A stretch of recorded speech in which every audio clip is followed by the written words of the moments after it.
Shalom, selamat pagi Bapak Ibu Saudaraku yang dikasihi oleh Tuhan Yesus. Pagi ini kita bersama-sama merenungkan satu bagian firman Tuhan dengan judul kelepasan setelah pertobatan.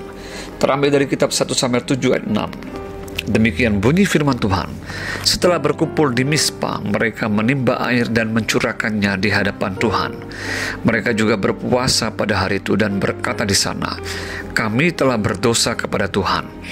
Dan Samuel menghakimi orang Israel di Mispa.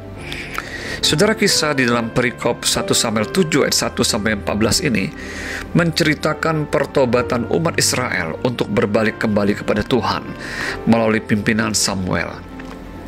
Telah lama mereka menderita sejak tabut Tuhan direbut oleh orang Filistin, kurang lebih 20 tahun. Di saat itulah mereka berseru kepada Tuhan. Samuel kemudian mengajak mereka pergi ke Mispa untuk berbalik kepada Tuhan dengan segenap hati dan menjauhkan para allah asing dan para Asitoret dari tengah-tengah mereka dan menunjukkan hati mereka kepada Tuhan serta beribadah kepadanya. Mispa artinya menara pengawas. Disitulah orang-orang Israel berkumpul, menimba air dan mencurahkannya di hadapan Tuhan, di mana mereka berpuasa dan mengakui dosa mereka. Maka majulah raja-raja kota orang Filistin bersiap-siap untuk menyerang mereka di sana. Hal itu tentu membuat umat Israel menjadi sangat takut. Mereka memohon agar Samuel terus berseru kepada Tuhan untuk keselamatan mereka. Samuel mengambil seekor domba yang menyusui, kemudian mempersembahkannya kepada Tuhan sebagai korban bakaran. Saat itulah kemudian Tuhan mengguntur dan mengacaukan orang-orang Filistin sehingga mereka terpukul kalah oleh umat Israel karena campur tangan Tuhan.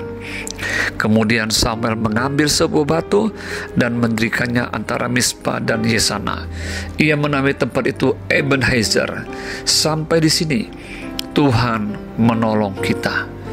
Melalui kisah ini kita belajar betapa pentingnya pertobatan dengan penuh kesungguhan agar kita pada akhirnya memperoleh kelepasan dari kuasa dosa dan kuasa si jahat.